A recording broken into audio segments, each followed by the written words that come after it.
আমি প্রথম দেখলাম হ্যাঁ। যে হোমিওপ্যাথি ওষুধে এত তাড়াতাড়ি কাজ হয়। আমি অনেক জায়গায় হোমিওপ্যাথি ওষুধ খেয়েছি, কিন্তু এত তাড়াতাড়ি কাজ আমি কোনোটাতেই পাইনি।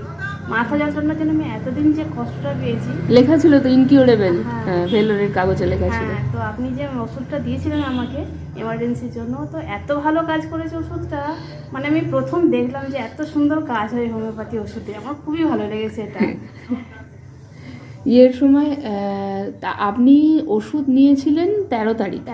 13 তারিখ 14 তারিখ থেকে শুরু করেছিলেন, তাই তো? আজকে হচ্ছে মানে আপনি 14ই ডিসেম্বর থেকে শুরু করেছেন, আর আজকে হচ্ছে 1 জানুয়ারি, তাই তো? তাহলে 15 দিন হচ্ছে, তাই তো?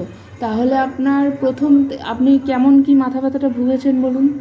মানে আগে না মানে 14 তারিখের পর থেকে কবে কবে মাথা ব্যথা হয়েছে? মাথা ব্যথা আমার সেরকম হয়েছে বলতে, মাঝখানে জাস্ট একদিন ধরেছিল, আমার খুবই যন্ত্রণা হয়েছিল।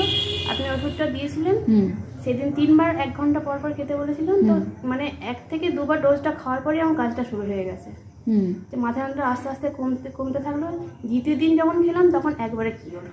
আর তারপর একবার হলো পিরিয়ডসটা তারপরে পিরিয়ডসটা যখন শুরু হলো তখন জাস্ট একদিন খেয়েছি, একদিন হয়েছে ইয়েটা, একদিন ওষুধটা খেয়ে আমার ঠিক হয়ে গেছে, আর হয়নি। তাহলে তো ভালোই আছে। আর এই গ্যাস অম্বলের যে সমস্যাটা হচ্ছিল, তো ওটাও আমি দেখলাম খুবই ভালো কাজ করেছে। খুবই ভালো কাজ করেছে। আমার যে কষ্টটা পেতাম আমি অনেকটা রিলিফ পেয়েছি একবার ওষুধ নিয়ে গিয়ে।